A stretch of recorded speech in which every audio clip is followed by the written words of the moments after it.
अस्सलाम वालेकुम, मैं हूँ गुल्स लाइफस्टाइल से। क्या हाल है आप सबका? उम्मीद करती हूँ कि आप सब ठीक ठाक होंगे। तो आज मेरी छुट्टी का दिन था, आज ट्यूसडे का दिन था, तो मेरी छुट्टी थी। तो मैंने कहा आज आपको छुट्टी की रूटीन शेयर करती हूँ, क्योंकि छुट्टी के दिन भी मेरी छुट्टी नहीं होती है। इतने काम होते हैं, घर के भी इतने काम। पहले जॉब पे जाओ, जॉब के बाद घर पे अगर रहो तो वो इतने काम, मुझे इतना गुस्सा आ रहा कि आज मैं किचन से ही नहीं निकली, इतना ज़्यादा मेरा काम था।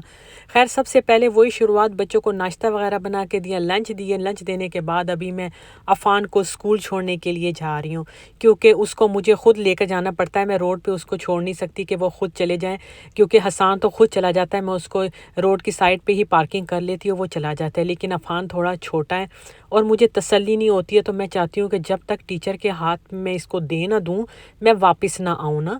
तो जब टीचर बाहर आ जाती है स्कूल से, क्योंकि पहले जब जाते हैं तो जाते ही लाइन में खड़े हो जाते हैं बच्चे, अपनी अपनी क्लास के जो बच्चे होते हैं उनके साथ ही बस लाइन में खड़े हो जाते हैं। फिर टीचर आती है तकरीबन 8:40, फिर मैं घर आती, फिर मैं हसान को लेकर जाती हूँ, यानी उससे पहले मैं अफ़ान को वहाँ नहीं छोड़ती ना। तो यहाँ पे अभी मैं जा रही हूँ, क्योंकि ये साइड पे उन्होंने फुटपाथ इस तरह बनाई हुई है कि आपने यहाँ से जाना। लोग शॉर्टकट बीच पार्किंग से भी जाते हैं, लेकिन वो लोग मना करते हैं कि गाड़ियाँ वगैरह है, कोई गाड़ी मार देगा, क्योंकि बड़ी भाग दौड़ होती है इस टाइम। तो बहुत ज़्यादा ख्याल रखा जाता है यहाँ पे ना। पुलिस वगैरह भी होती है ज़रूर, कोई ना कोई गाड़ी रोड के पास, ताकि कोई गाड़ी तेज़ ना चलाए, स्पीड लिमिट में ही चलाए। स्पीड लिमिट ज़्यादा नहीं होती ना स्कूल एरिए में, तो बहुत ज़्यादा इस चीज़ पे टिकट लगती है, और बहुत ज़्यादा टिकट लगती है पैसों की। यहाँ पे अफ़ान को अपना फ्रेंड नज़र आ गया, मुझे कहता बस मामा आप चली जाएं। मैंने कहा नहीं, मैं तुम्हें ऐसे अकेला छोड़ के नहीं जाऊँगी। तो ये मैं अभी आपको बसेस दिखा रही हूँ, ये स्कूल की बसेस भी हैं और माजूर बच्चों को लेकर जाने की भी बसेस है, क्योंकि यहाँ पे जो बच्चे माजूर होते हैं ना, उन जो स्पेशल बच्चे हैं, उनके लिए गाड़ी घर से उस बच्चे को लाती है और घर ही छोड़ती है वापसी पे। वरना अक्सर जो एक मोहल्ले के बच्चे होते हैं, वो एक ही जगह 10-15 बच्चे खड़े होते हैं, तो गाड़ी आती है, बस आती है, तो उनको एक ही स्टॉप से पिक करके ले जाती है। लेकिन जो इस तरह स्पेशल बच्चे होते हैं, उनको घर से ही लेकर जाते हैं, घर पे ही ड्रॉप करते हैं।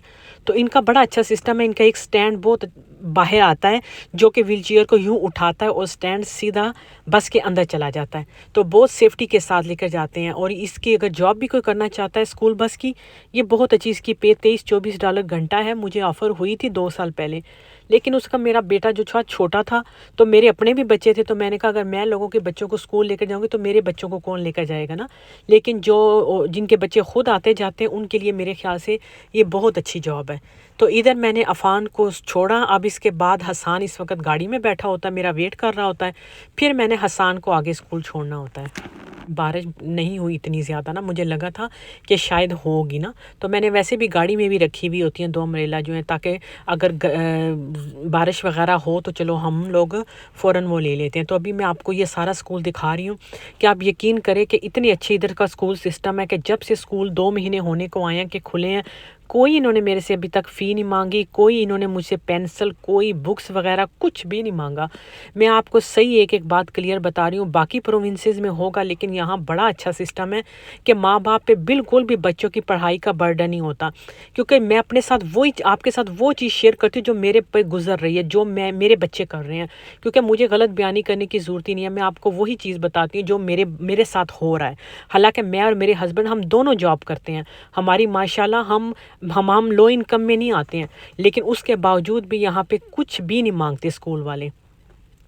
अभी ये जो मैं आपको दिखा रही हूँ, ये नलका सा, ये है पानी के लगे हुए होते हैं जगह जगह पे, कि अगर कहीं आग वगैरह लग जाए किसी घर में, तो ये सामने ये जो सिल्वर कलर का है, ये इसमें चाबी लगा के फायर फाइटर वाले इसको खोल के इसके आगे पाइप लगा देते हैं, तो आग बुझाने में काम आता है। और इसका सिस्टम जो है वो घरों के जो रोड में पाइप लाइनें बिछी है ना, उसके साथ ये कनेक्ट हुआ होता है। तो ये बड़ा अच्छा यहाँ पे सिस्टम है कि कहीं भी आग लग जाए तो ऐसा नहीं है कि फायर फाइटर की गाड़ियाँ आएंगी, उनकी पानी टैंकी में आखिर कितना होगा, वो ख़त्म हो जाएगा ना। जैसे अभी सेंटोरस में आग लगी है, तो मैं तो यही सोच रही थी कि अल्लाह बस खैर करे कि हमारी कंट्रीज़ में इतना इंतज़ाम भी नहीं होता, तो इतनी आग बुझाएंगे फायर फाइटर, तो वो पानी कहाँ से आएगा, वो गाड़ियाँ इतनी कहाँ से लाएंगे।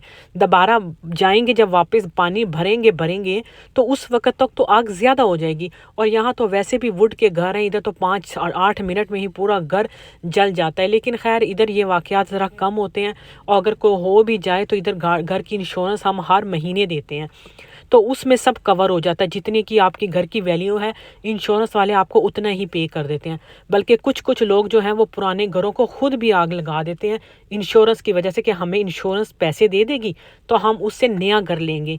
क्योंकि ज़ाहिर है प्लॉट उनका होता है, घर बना हुआ होता है, उसकी वैल्यू के हिसाब से इंश्योरेंस होती है ना।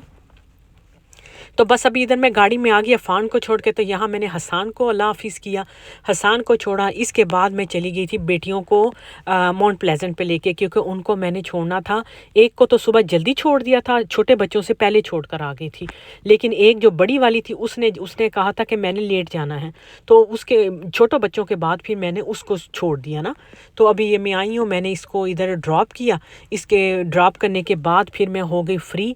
फिर मेरा दिल चाह रहा था कि मैं अच्छा सा सुकून से नाश्ता करूं। तो पास ही यहाँ पे टिम हॉर्टन था, तो मैंने कहा कि मैं टिम हॉर्टन से नाश्ता करती हूँ। अभी कौन घर जाके अपने लिए नाश्ता इतना बनाएगा, और वही सेम ब्रेड अंडा, थोड़ा डिफरेंट सा नाश्ता करती हूँ। खैर मैंने फिर मैं चली गई यहाँ टिम हॉर्टन जो हमारे घर के पास है। ये टिम हॉर्टन बहुत फेमस होते हैं यहाँ पे कनाडा में। इनकी कॉफ़ी, इनके डोनट्स वगैरह, इनके नाश्ते बहुत ज़्यादा रश होता है। यानी अगर आप मॉर्निंग में कहीं सबवे में बैठें या कहीं ट्रेन में या कहीं वॉक या कहीं भी आप अपने वर्क पे हो, तो आपको हर बंदे के हाथ में आई थिंक कि टिम हॉर्टन का कप ही नज़र आएगा। और सस्ता भी है, इसलिए लोग यहाँ पे जाते हैं। और इनकी कॉफ़ी भी बहुत अच्छी, बहुत फेमस कॉफ़ी है इनकी ना। तो बस मैंने अपने लिए वहाँ से एक ये मल्टी ग्रेन बर्गर लिया, उस पर क्रीम चीज़ लगाई, और साथ मैंने अपने लिए एक स्मॉल डबल कॉफ़ी ली। और फिर भी दिल कर गया कि बच्चों के लिए भी कुछ ले लूँ, क्योंकि माँओं को तो दिल यही होता है कि भाई अपने लिए मैंने ले लिया, मेरे बच्चों को ये चीज़ भी पसंद है, ये सामने डोनट भी अच्छे लगते हैं, तो उनके लिए मैं टिम्बर्स ले जाती हूँ। खैर मैंने वो लिए। फिर उसके बाद मैं घर चली गई। घर जाके मैंने तैयारी स्टार्ट कर दी थी कबाब की। कबाब कढ़ाई मैंने बनानी थी आज ना। मैंने यहाँ पे लिए 6-7 प्याज, उसको मैंने फूड प्रोसेसर में डाल के बारीक बारीक कर लिए। ज़्यादा मैंने बिल्कुल पीसे नहीं है, बिल्कुल उसको लिक्विडी फॉर्म में नहीं लाई ना, हल्का हल्का बस किया जितने मुझे चाहिए थे। मैंने ये मसाले के लिए किया। फिर इसके बाद मैंने इसमें जो था ना कीमा बना लिया चिकन का, क्योंकि मैंने पहले प्याज कर लिए ताकि बाद में फिर सारा जो जग है इसका वो गंदा हो जाएगा, तो पहले मैं प्याज का काम कर लेती हूँ। तो इसके बाद मेरे पास बोनलेस चिकन था ना, क्योंकि मेरे पास कीमा घर में नहीं था, तो मैंने इस ज़्यादा ले लिया था चिकन ताकि इसका कीमा बना लूँ। अगले दिन के लिए मैं लजानिया भी बनाना, तो कल मेरी जॉब थी, तो मैंने हाफ़ कीमा जो है वो निकाल दिया था कबाब के लिए। हाफ़ जो था वो मैंने बना के सारा उसका सालन बना दिया कीमे का लजानिया के लिए, वो रख दिया फ्रिज में ताकि अगले दिन मेरे काम आ जाए। यहाँ पे मैंने जो प्याज है उसको मैंने अच्छा सा निचोड़ा, सारा पानी निकाल दिया। ये मैंने अब कबाब में शामिल कर दिया। शामिल करने के बाद मैंने इसमें आम घर के मसाले जो मैं इस्तेमाल करती हूँ वो डाल दिए। 1 टेबलस्पून गरम मसाला डाल दिया, और हल्दी डाल दी, और साथ ही लाल मिर्च का पाउडर डाल दिया, और थोड़ी सी चिली फ्लेक्स डाल दी, और नमक डाल दिया अपने हिसाब के मुताबिक जितना आप खाते हैं, तो उतना ही डाल के मिक्स करके। तो मैंने इसको मैरिनेशन करके रखा नहीं है, मैंने साथ ही कर लिया। यहाँ पे अदरक लहसुन भूल गई थी, वो फिर मैंने बाद में ऐड कर लिया। इसके मैंने मोटे मोटे से कबाब बना लिए। बहुत पतले पतले हमें कबाब नहीं इसके बनाने होते ना। मोटे मोटे कबाब बनाने के बाद मैंने इसको थोड़े से ऑयल में फ्राई कर लिया कबाब को। कबाब जो है वो तकरीबन 70% तक पके हुए थे, बाकी कच्चे थे, वो दम में पक जाएंगे। मैंने सिर्फ इसको कलर हल्का हल्का देना था। खैर फ्राई करने के बाद अब मैं इसका मसाला बना लूँगी। जो ऑयल मैंने फ्राई के लिए इस्तेमाल किया था उसको मैंने ज़ाया नहीं किया, उसी में ही मैं मसाला बना दूँगी।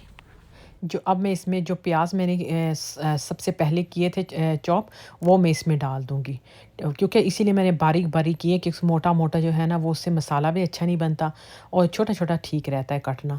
इसमें मैंने अदरक लहसुन डाल दिए। ये मैंने टमाटर 5-6 लिए थे, सही नरम नरम और सुरख सुरख टमाटर ले लें, उसको ग्राइंडर में पानी के साथ उसकी प्यूरी बना लें। फिर उसको इस तरह स्टेनर में डाल के उसको अच्छी तरीके से स्टेन कर ले ताकि पल्प अलहदा हो जाए, और बीज और जो उसके छिलके हैं टमाटर के वो अलहदा हो जाए। फिर इसमें आम वही मसाले, नमक, मिर्च, गरम मसाला, हल्दी डाल के उसको अच्छा सा मैंने मसाला बना लिया। फिर जब मसाला भुन गया तो उसमें मैंने 1 कप दही डाल दी। फिर जब दही का पानी खुश्क हो गया, फिर मैंने उसमें कबाब डाल दिए। ऊपर मैंने हरी मिर्चें डाल दी। मेरे पास धनिया नहीं था घर पे, तो मैंने इस पर सूखी मेथी डाल दी, क्योंकि सूखी मेथी का भी टेस्ट बड़ा अच्छा आता है। मुझे तो बड़ा अच्छा लगता है, खास तौर से ये बटर चिकन हो या कोई भी कढ़ाई हो, उस पर सूखी मेथी बहुत अच्छी लगती है। फिर आटा गूँध लिया क्योंकि मैं चाह रही थी कि फ़्रेश रोटियाँ भी बना लूँ, कढ़ाई के साथ अच्छी लगेंगी। आटा मेरे पास था, थोड़ा-सा था, मैंने कहा चलो ये मेरा कल का दिन भी निकल जाएगा, तो मैंने थोड़ा ज़्यादा ही गूँध लिया था। कढ़ाई को जब तक इसमें कच्चापन था थोड़ा-सा कबाब में, वो भी डन हो गया और देखिए तेल भी ऊपर आ गया। बहुत ज़्यादा मज़े की बनाई, आप मटन की बना लें, बीफ की बना लें, वो ज़्यादा अच्छी लगेगी। तो खाना बस मेरा रेडी होगा, मैंने चूल्हा बंद कर दिया, फिर मैं निकल गई ग्रोसरी के लिए क्योंकि मुझे कुछ घर में चीज़ें चाहिए थी। आटा ख़त्म था, चाय की पत्ती भी घर में नहीं थी, काफ़ी चीज़ें थी लेकिन कुछ चीज़ें जो चाहिए थी मैंने कहा चलो मैं वो भी लेकर आ जाती हूँ और चलिए आपके साथ व्लॉग भी इसका शेयर कर दूँगी क्योंकि फूड बेसिक का व्लॉग मैंने आपके साथ पहले नहीं शेयर किया ना। नो फ्रिल और फ्रेश कुक तो किया है। यहाँ पे बहुत ज़्यादा कनाडा में इतने ज़्यादा ग्रोसरी स्टोर है ना, लेकिन मैं जो आपके साथ करती हूँ ना, ये मैं आपको रीज़नेबल प्राइसेस के ग्रोसरी स्टोर आपके साथ शेयर कर रही हूँ। खैर मैंने ग्रोसरी की, उसके बाद दोबारा स्कूल आ गई, 2:41 यहाँ पे हुए थे, तो मैंने कहा अब ये सारी ग्रोसरी मेरे पास डिग्गी भरी पड़ी है, मैंने कहा इसको मैं लेकर जो है अब घर चली जाऊँगी, फिर सेटिंग करने में टाइम लगे। बस अफ़ान को लिया और हसान को लिया, फिर घर आके फिर रोटी वगैरह बनानी शुरू कर दी क्योंकि इनको खाने का टाइम हो गया था। बच्चों का हस्बैंड भी सोकर उठ गए थे, तो अब घर जाके मैंने कहा सब ग्रोसरी सेट करती हूँ। बस ग्रोसरी सेट की क्योंकि ग्रोसरी ख़रीदना और ग्रोसरी सेट करना उससे ज़्यादा मुश्किल है। बस बच्चों को खाना दिया, खुद खाना खाने के बाद मैं बिल्कुल फ्री हो गई थी और बस थोड़े से बर्तन धोए, बस मेरा काम ख़त्म। चलिए मुझे इजाज़त दीजिए, चैनल को लाइक करें, चैनल को ज़रूर आपने सब्सक्राइब भी करना है। अल्लाह हाफिज़।